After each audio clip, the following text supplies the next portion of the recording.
Content that really matters has to be really relevant to the work that you're producing. And of course, content is everywhere, right? Could be a blog, could be a YouTube video like this one. It could be social media content. And of course, in social media, there are times that you might be sharing things that are a little bit on the outskirts of your genius zone or what is the work that you do, right? Some things about your personal life. But my suggestion and encouragement to new business owners that are using content to grow their business is to try to focus at least 80% of their content on really relevant educational topics that are really in alignment with what they teach, what they share, what they consult on, whatever is the service-based business that you're creating. So less of what you had for breakfast, sharing on social media, and a lot more to do with what it is that you are being paid to do and how can you use content to really educate your clients instead of just marketing and selling your offers. Is really planting really great educational seeds so that you're arming your potential audience members with what they need to know in order to work with you and be interested in understanding what solutions that you have to offer. And most importantly, whatever content that you are creating, it acts as these ingredients that people find online, right? It's how is these little cookie crumbles, right? Cookie crumbs on the interwebs that really lead people to your website, lead people to your brand, and as an outcome is going to help you to build credibility and trust for the people that don't know you just yet. But once they consume really valuable information, they're going to start to trust you and going to start to get more intimate in the relationship they have with your business. All right, let's jump into the 3 simple content pillars I promised you. And it's going to be 3 things that's going to be easy to remember, and it's 3 P's. The first P is your personal story. Second P is your philosophy, which are really the beacon and foundational values and beliefs that your work is built upon. And the last P is problems to solve. What it is that you're truly providing solutions for. What are the direct issues that you're really solving with the work that you do? And we want to highlight those in your content. Okay, let's start with the first P, which is the easiest type of content to start because you know this like the back of your hand. And the trick is really knowing that you're worthy to share your story, right? You should know that actually your story is what sets you apart from other people that might be doing what you're doing. And it really humanizes your business to others so that they can actually resonate that you are a human, that you also have potentially suffered with the very problems that you're helping your audience to go through. And also it really gives you that credibility that you've been walking your own talk, right? As you are teaching a lot of what it is that you've experienced in your life and in your business that you're sharing with others. So where do we start when we think about your personal story? Because one of the things that I get a lot from my clients when they ask me this question, right, is about how much is too much to share, you know, or there might be people that don't want to share every single thing of their personal story, and that is totally okay. Having boundaries in your business is very healthy for you, and you get to decide how much of your personal story that you want to share. But I thought that if I could give you a couple of sort of angles around this so that you can feel that as long as it's relevant to your work, it's relevant to be helpful to the very people that you really want to help, then I think it is worth sharing. So one part of your personal story that's going to be really important is really your personal why, right? Why does your business exist and why should it matter to other people? In other words, what is your purpose for sharing this business? What's your purpose for creating this business? What's motivating you to do all this hard work to produce great work for others, right? And so your why potentially comes from a turning point in your life, right? A time in your life where you decided that something is important to you, or maybe something specific happened to you in your different life stages of life. Like for me, at Screw the Cubicle, right? It was motivated by burnout, by being completely unfulfilled in my corporate job and trying to find an alternative way to have a fulfilling career, to have more autonomy over my time. And yeah, suffering a burnout was kind of the pain that I had to go through in order for me to build something that I cared about and share that journey of my own findings and my own discoveries about myself in the world with others and supporting others through that, right? For the last almost a decade of doing this work. So think about what your turning points might have been in your life that have caused you to be motivated and driven to do the work that you're currently doing in your business, right? Take a look at that timeline of things that have happened in your life, right? If I think about my story, right, my own hero's journey of what got me from pain and suffering to, right, the arc of the turning point, that next chapter of realization, right? What I had to try, what transformations that I had to create in my life in order to become that next version of myself, right? All those turning points in my life is really relevant to share, because very likely someone in my audience is probably experiencing that, right? I'm kind of talking to Lydia from 8 years ago when she was having that corporate burnout. And that's something you can think about too, right? What are the stories and things that you want to share with the old version of you, especially if the old version of you represents the ideal client that you're really looking to serve. What's also really relevant to share is what you found out along the way, right? What new truths, what new beliefs now guide your choices and your decisions in your life and in your business. Those are really relevant parts of your personal story to share, because it shapes your business identity, shapes what people rely on you for, and what it is that is the foundational practices, right, and values that are behind your work, so that when people hear those stories, they either resonate with it or they don't, and that's okay if they don't. They're just maybe not your people. But the more that you really touch upon this honest, transparent journey of what you've gone through to discover the truth for yourself, that's going to be really relevant in attracting the people that are going to say, aha, it's like you're in my head, it's like you're talking my language. And I think the more authentic your story is to be shared, right, in the online world, the more people are going to be attracted to that, rather than something safe, right? Something that isn't that personal. And I think people, especially if you're in the people business of service-based, helping others create transformation, that transformational story of yours should really, really be shared. Okay, so that's the first P of personal story.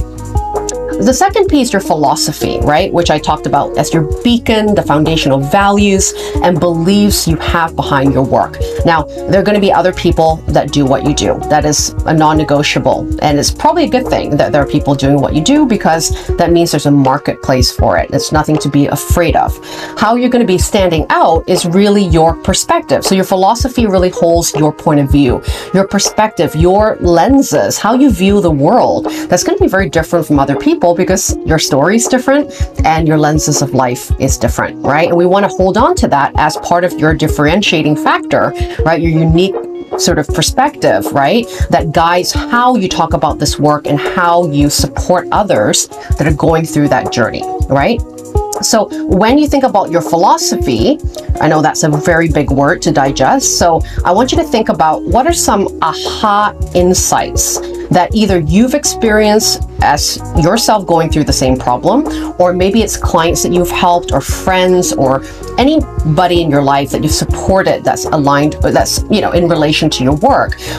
What were some of the aha moments that people have said to you, or you've experienced yourself, that you really feel that is worthy to share, right? Or simply, you can even reframe that question to, what do you wish people knew?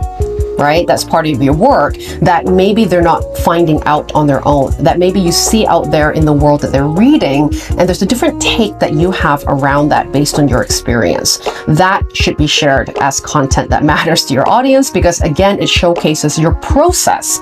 It showcases what you find valuable and important, and what can be the big change or aha moment that's going to get people to their goal or their outcome in a more easeful way, in a more authentic way, right? Whatever are those values that are behind your work.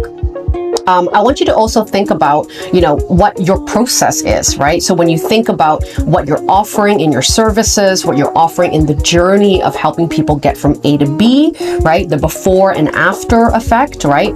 What are they like before they come to work with you? What's the after, right, persona of them when they are finished working with you? I want you to think about what that journey is. And if you haven't done that, that's a really, really good practice to do, right, for your work, because you should have a framework, right? One of the the biggest things I teach in my own foundational course called the 90-Day Launch is supporting people to create this map of what they teach, what they share, how they bring people to results, because people want to buy a system. People want to buy a solution that has structure and a framework and a map. And look at that process.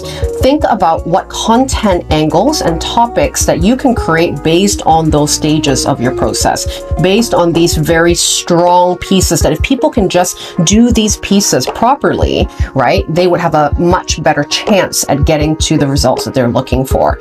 So for example, at my program 90-Day Launch, I have a 6-phase framework, right? I don't talk about every single phase all the time, but I will pick parts of those phases that I know are most relevant to an inaugural problem that my audience has, right? So if I talk about marketing, it wouldn't be advanced marketing topics because I know that's not where they're at, but I'm going to talk about topics that are going to kickstart their marketing journey as new business owners, because that's my niche, right? That's my audience type. And so picking the parts of the process of what you do, right, that's most relevant to where people are at right now instead of where they should be, is going to psychologically help people understand that you get what they're going through, right? You're talking about what they're feeling, thinking, doing, saying today, and you're offering some advice, right? Some good content that's going to move them past some of the initial stuck points to be able to open up the next door. And that's what's going to encourage people to want to find out more, especially if you've hit the mark with what they're experiencing today. And the last thing about philosophy is really thinking about what are these values? What are those beliefs that shape your work, right?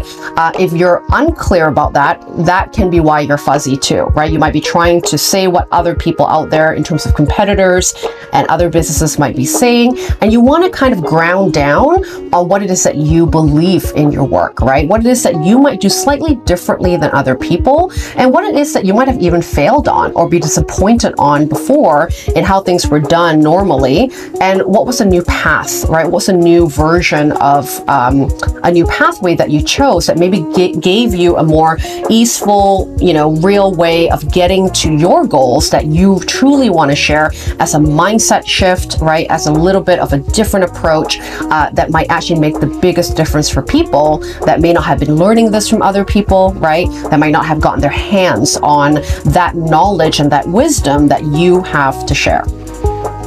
And the third P of content that matters is problems. Now, if you've watched some of my older videos, you would have known that how I define your niche and how I believe is the simplest way to really look at what it is that you want to do, what is the niche that you want to serve, is really thinking about what are the most highest problems, highest priority problems that you want to solve, right? Problems are a great indicator for what we should be offering, who we should be targeting that has those very problems, and talking about our solutions in relation to those problems in a much more effective way, because that's what people are urgently trying to solve, right? Their problem that they're endlessly Googling in the middle of the night and trying to find someone to support them. So if you focus content on problems to solve for your marketplace, it's going to bring the FAQs, right? It's going to bring all the people that are looking for how to do something, right? They're Googling that in the middle of the night. They're going to find an article, they're going to find a video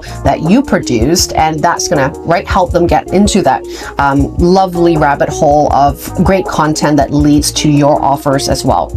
So if you're feeling fuzzy on what are these problems that I should be solving, and that lend a hand in supporting me to figure out what topics I should be creating content on, I want you to think about FAQs, right? What are the frequently asked questions that you're getting asked the most when it comes to your niche and your audience type? Now, if you haven't done that already, you might want to check out one of my videos about market research. I'm going to put it on the link in the descriptions on how to create successful market research angles and topics, and where to find market research candidates, because if you're feeling a little fuzzy on problems to solve, that's going to be a big indicator of why you're also feeling extremely stuck on creating content, right? That means you don't understand your customer enough to be creating relevant content for them. I find content can be easier to create when you think about questions, right? What are some of the top questions people are asking, and how would I want to answer those questions? And then if you don't know the answer, do a bit of market research, do a survey, ask people individually what are their problems when it comes to this topic that you solve in your business. So giving you an example for my business, some of my inaugural before problems for my clients are things like not knowing what kind of business they should be starting from their skill sets, not knowing how to make sense of their resume and their body of work to decide on what's purposeful and profitable for them to work on or build a business around, right, in the next phase of their career. Some of the before questions I get is also things like, how do I do this? You know, how do I create a business and be a business owner if I'm still having to keep my full-time job? How do I juggle that time balance, right, and energy balance? Or it could be about, am I making the right decision? How do I take risks more comfortably, right? So there's all these sort of before questions, these inaugural pain points that causes my clients to feel really stuck on even entertaining an idea of a business because until, right, those questions are answered, they don't really have the stomach, right, to think about business things that they have to be building on. So part of my job as a content creator is to answer the call of those questions. And I might run trainings on it that people can sign up for. It could be YouTube videos. I have a whole playlist on corporate transition. You know, I plant those seeds about my own story, about making those decisions in my social media, right? All those little bits really lead people to removing that obstacle and therefore being a lot more warmed up to your main offer, right? Which is the thing you truly do in order to get people, right, to those very goals that people pay you for. The last tip I have about understanding problems is about your industry. I love this question in particular. What makes you frustrated and angry about your industry, right? So when I look at my industry of career coaches, business coaches, life coaches as well, right? That kind of is in my realm. There are a couple things I don't agree with. I don't agree with the hustle mentality. I don't agree with traditional careers being the only pathway to success. I also don't agree with having a bigger business is the only way to go if you want lifestyle freedom. Right? So there's a lot of philosophies that I believe in that might be slightly different from my colleagues, from other people. There's no right or wrong here, right? It's just what I believe in, right? But what's my anger and my frustration might be that that's the only message out there, right? That the only way you can make money or the only way to be successful if you follow the crowd in this way, right? I also have a whole rant, right, that I care about, which is about producing meaningful work we want to wake up for rather than just anything that makes money. So it's grounded in intention and purpose whenever we do work that matters to us. And not everybody is always talking about that when it comes to business decisions.